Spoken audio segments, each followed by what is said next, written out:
My name is Julian Cole, and 5 months ago, I watched my manager erase what she claimed was nothing but useless files and meeting logs. She stood directly behind my office desk, announced to our entire department that my past 18 months of effort was worthless garbage, and then pressed the delete key while 30 of my coworkers watched in silence. What she actually destroyed was the invisible foundation that kept our firm running.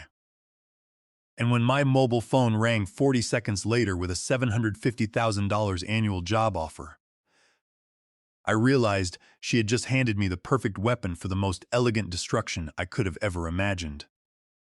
Before I explain how watching her panic became the sweetest moment of my professional life, I need to show you how one moment of pure malice can backfire on a manager in ways they never see coming.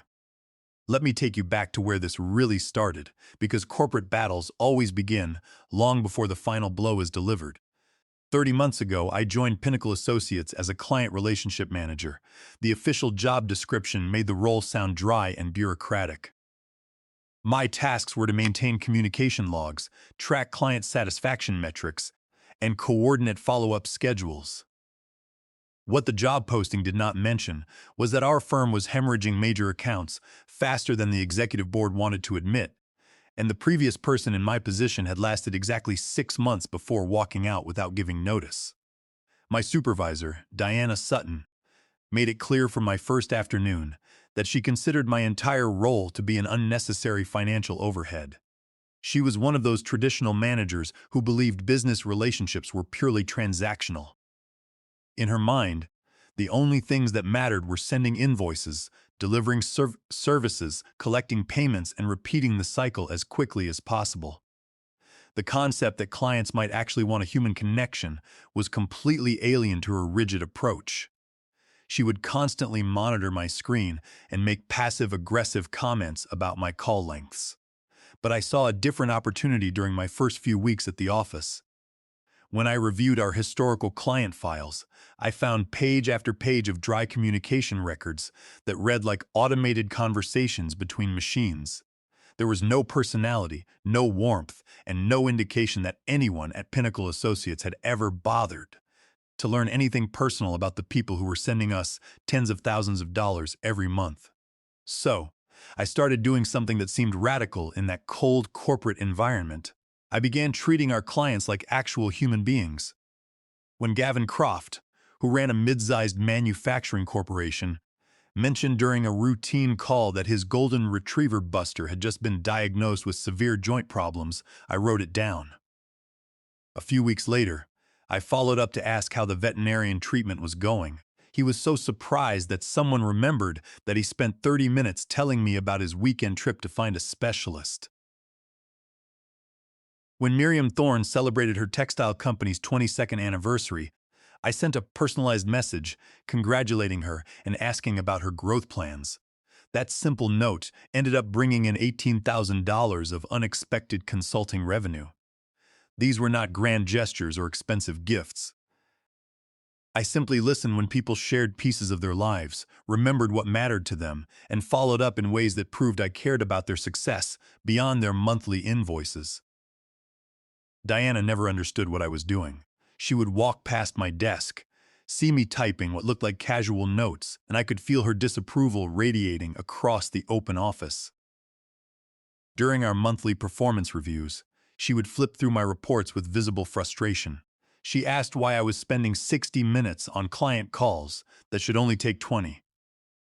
She told me that efficiency metrics showed I was processing fewer client interactions per hour than what she considered optimal.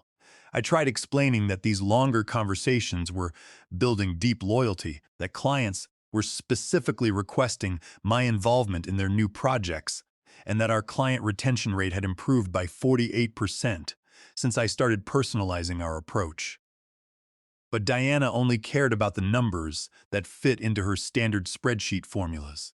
She did not realize that I was building something far more valuable than efficient call logs. I was becoming the sole bridge between Pinnacle Associates and the people who kept the business alive. Another client, Harvey Stone, who owned a large chain of specialty bookstores, started calling me directly on my personal line when he needed assistance instead of going through our main receptionist. He told me he appreciated talking to someone who remembered his passion for vintage mystery novels.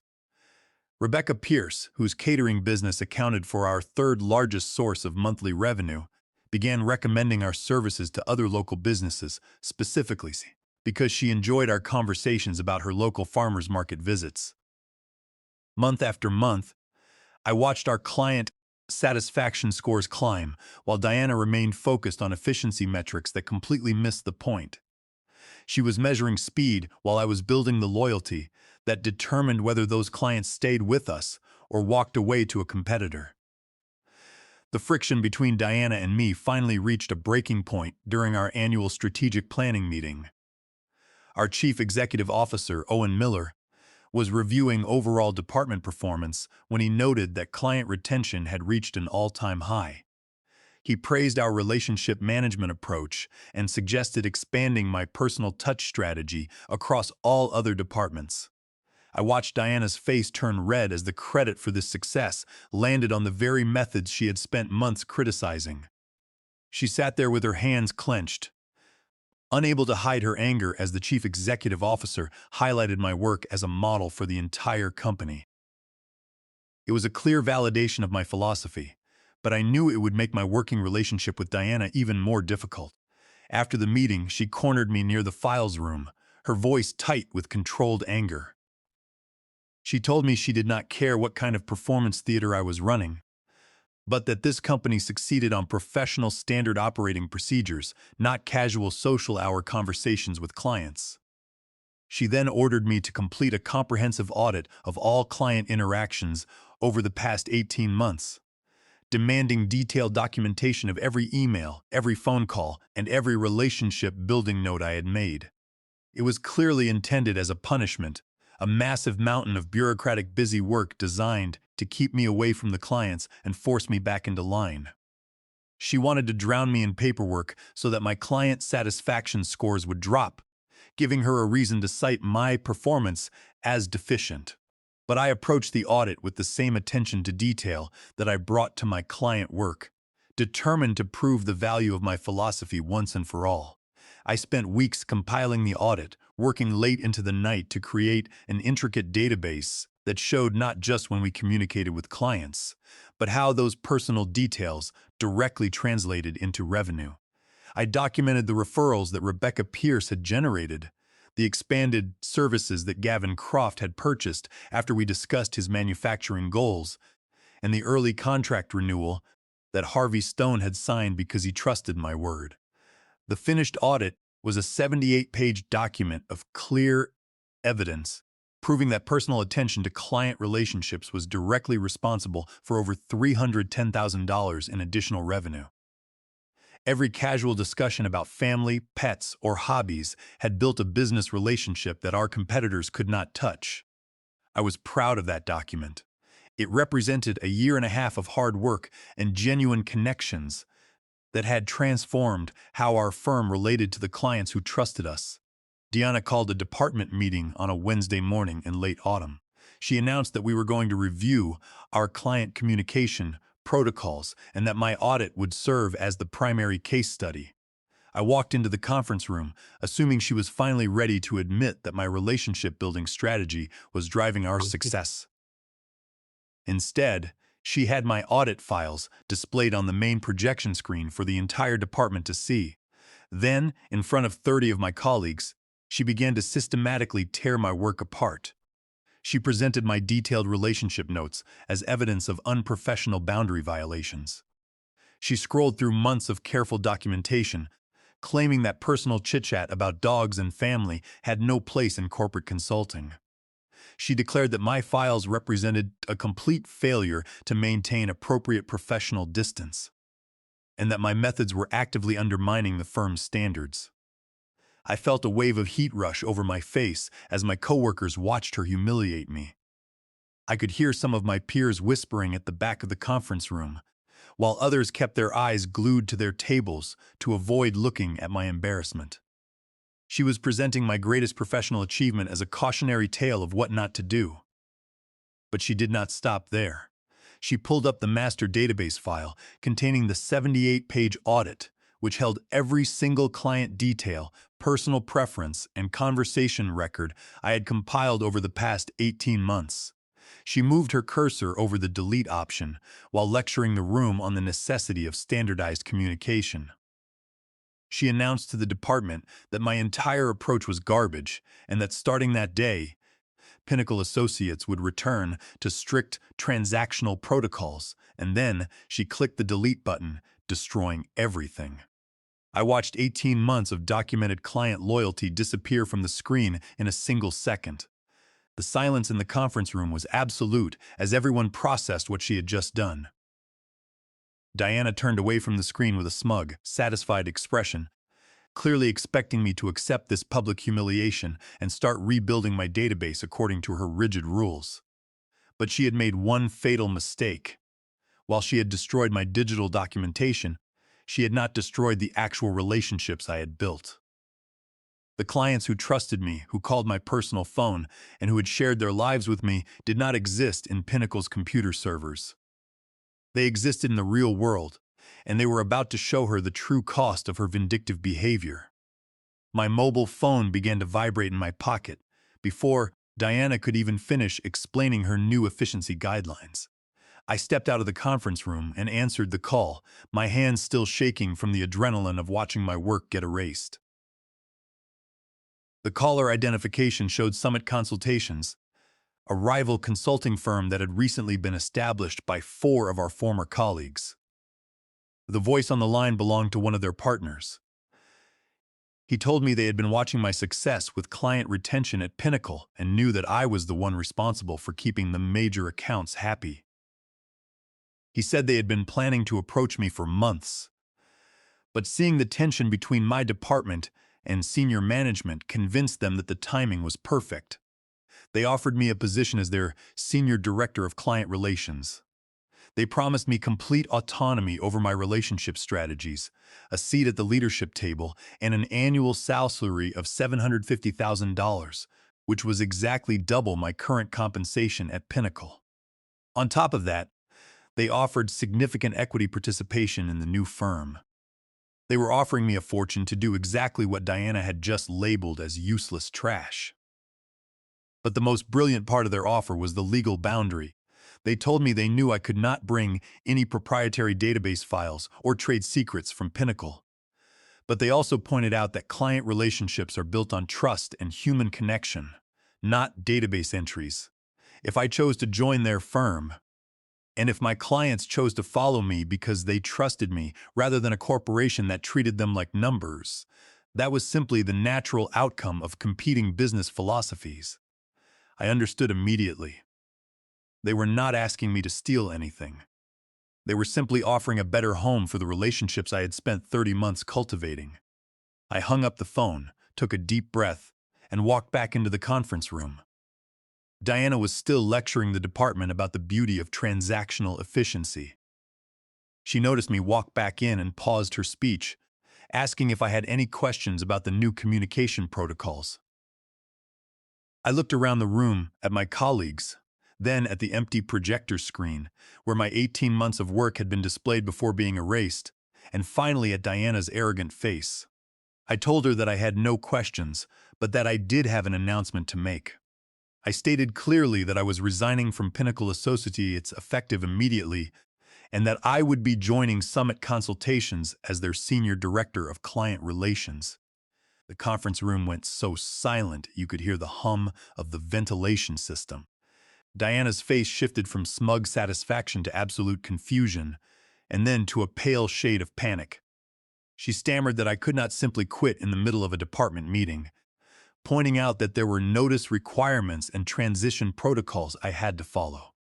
I pulled out my phone and told her that my employment contract allowed for immediate resignation in the event of a hostile work environment or professional misconduct.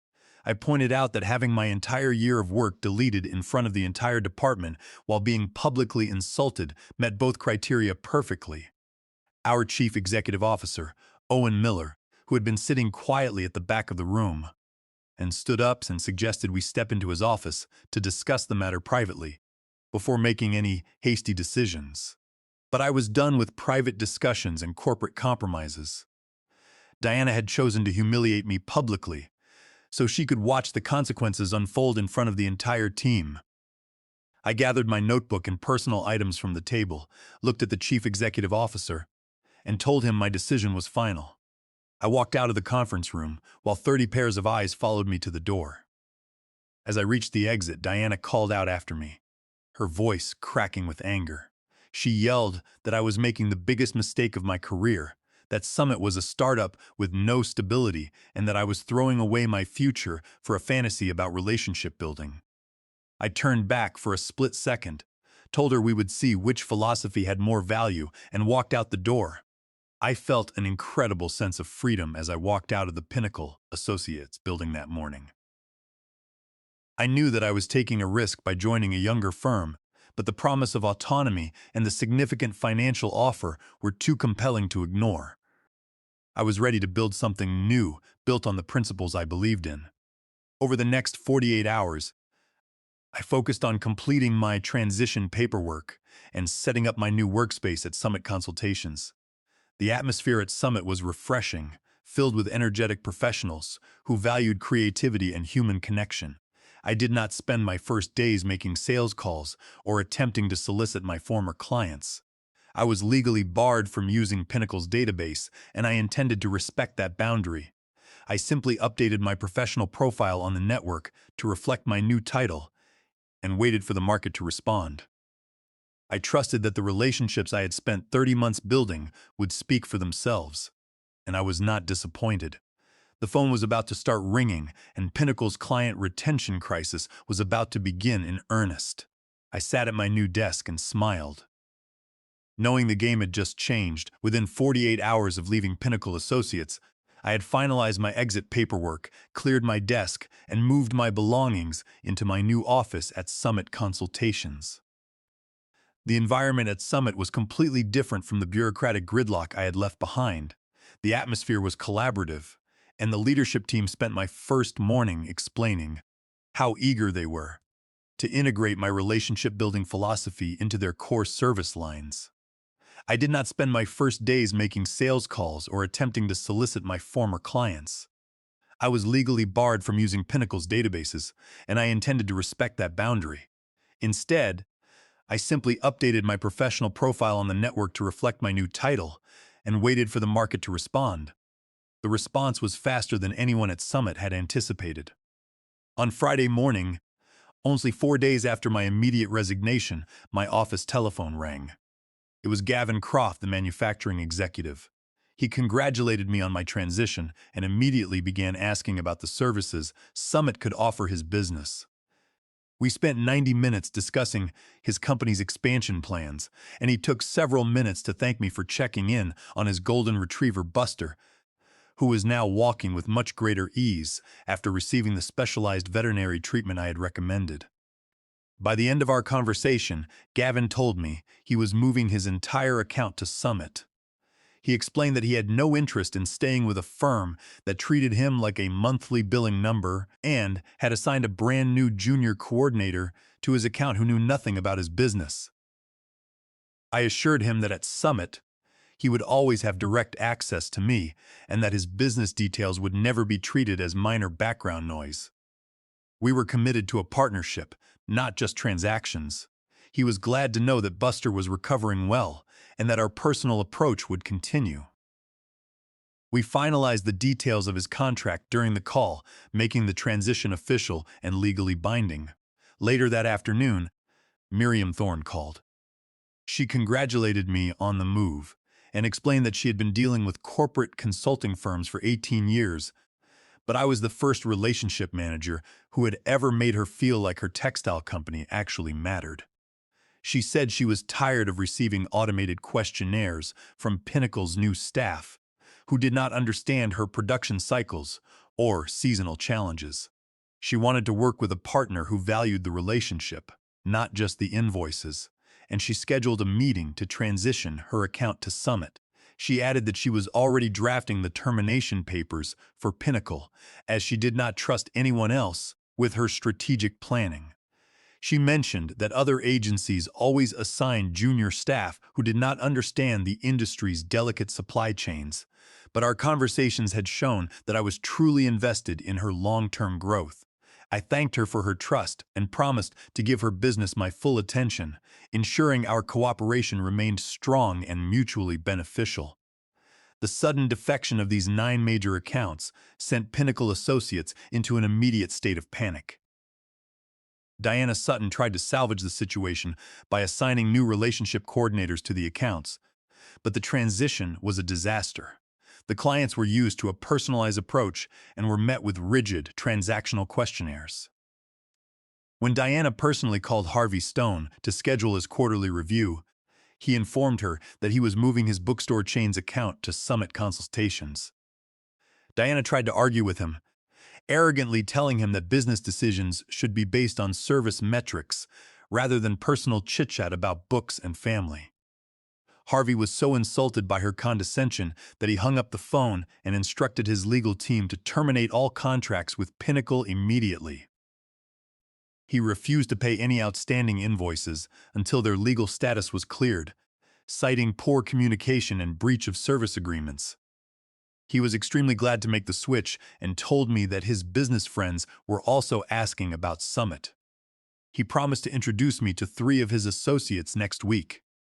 By the 5th week after my departure, 20 former Pinnacle clients had transitioned their accounts to Summit. These were not small accounts.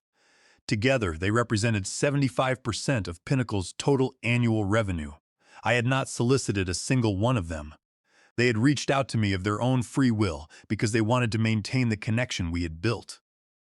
Meanwhile, the losses were so severe that the executive board at Pinnacle called an emergency meeting to investigate the client retention crisis. Diana attempted to blame me, claiming that I had stolen proprietary data and violated my non-compete agreement to steal their accounts. She spent hours drafting reports, trying to frame my departure as a corporate conspiracy, but the board members were beginning to realize that the problem was not my new job, but her management style. They could see that the clients were leaving because they felt alienated by the new strict communication protocols she had put in place. The clients were leaving because the trust was broken, and no database or contract could force them to stay against their will. They wanted human connection, and they followed it to Summit. Pinnacle's legal department sent a formal cease and desist letter to Summit Consultations, threatening a massive lawsuit for breach of contract and theft of trade secrets. They claimed I was using their client database to solicit business. But their legal threats fell apart under scrutiny.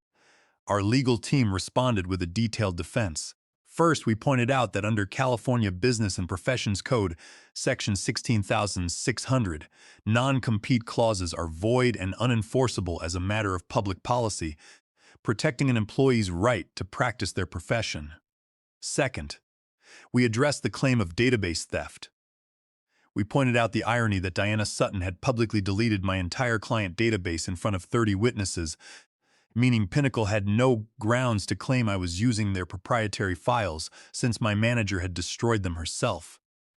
The clients were contacting me on my personal line, which they had used for over 2 years, and their choice to move was protected under the common law doctrine of client choice. Faced with these facts, Pinnacle's legal team realized they had no case. They could not sue me for using a database that their own manager had deleted in front of a room full of people. Diana's vindictive action had stripped the company of the very evidence they needed to build a case against me. Furthermore, our response noted that we were prepared to countersue for constructive discharge and emotional distress, citing the hostile work environment created when my 18 months of work was publicly destroyed as a disciplinary theater. Pinnacle's lawyers advised the board that any lawsuit would result in a public embarrassment and a certain defeat. The legal threats ceased immediately, leaving Pinnacle to face the full weight of their self-inflicted disaster. We were free to build our business without their interference, and the clients continued to come to us in waves. 3 months after my resignation, The executive board at Pinnacle Associates completed its internal investigation. They discovered that the client defection was not caused by legal violations on my part, but by the hostile management style and rigid protocols enforced by Diana Sutton. The board voted to terminate Diana's employment immediately. She was escorted from the building by security, leaving behind a department that had lost 3/4 of its revenue under her leadership. 5 months after my departure, my phone rang once again. This time, the caller was Owen Miller, the chief executive officer of Pinnacle Associates. He asked if I would be open to having lunch to discuss a potential partnership. During our meeting at a quiet restaurant downtown, he offered to bring me back to Pinnacle as their senior vice president of client relations. He offered me an annual salary of $1 million, full autonomy over our client strategies, and a seat on the executive board. He also asked if Summit Consultations would be interested in acquiring Pinnacle's remaining client accounts as part of a restructuring plan. I sat across from him and felt a profound sense of irony. 5 months prior, my manager had deleted my work and called my philosophy garbage. Now the chief executive officer was offering me $1 million salary and board membership to return and implement that exact same philosophy. I looked at him, thanked him for the generous offer, and politely declined. I told him that Summit Consultations had understood the value of human connection from our very first day, whereas Pinnacle had only learned to value it after losing millions of dollars in revenue. I had no desire to return to a firm that only respected my work when their survival was threatened. Pinnacle Associates could not recover from the loss of their major accounts. They laid off 45% of their staff, closed 2 of their regional offices, and were ultimately forced to merge with a low-cost competitor that focused on automated services. Diana Sutton struggled to find a comparable position in the industry. Her reputation for causing a major client defection followed her, and potential employers were wary of hiring a manager whose rigid approach had destroyed a firm's primary source of revenue. 9 months after joining Summit Consultations, I was promoted to senior partner. Our firm became one of the fastest-growing consulting agencies in the region, built entirely on the principle that business relationships thrive when clients feel valued, understood, and connected. Every day, I work with clients who appreciate that we remember their personal milestones, listen to their concerns, and invest in their success.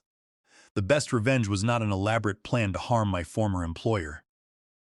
It was simply stepping aside, letting their own bad decisions run their course, and proving them wrong through my continued success elsewhere. Sometimes, the most satisfying victory is letting incompetent managers defeat themselves while you build something better in a place that values your worth. Looking back on the entire journey, I realized that the true victory was not the high salary or the equity in Summit Consultations, although those were certainly rewarding. The true victory was proving that business is fundamentally about people. When managers treat employees and clients like numbers on a spreadsheet, they forget that loyalty cannot be forced or automated. Diana Sutton thought she was deleting files, but she was actually deleting the very connections that kept her company afloat. By stepping away and letting the natural consequences of her actions unfold, I was able to build a career based on respect and genuine relationships. Today, our firm continues to grow, and our clients remain our greatest advocates. We have proven that a business built on human connection is stronger and more resilient than one built on cold transactional metrics. And that is the most satisfying revenge I could have ever hoped to achieve. It was a lesson Pinnacle learned too late, but one that built our future.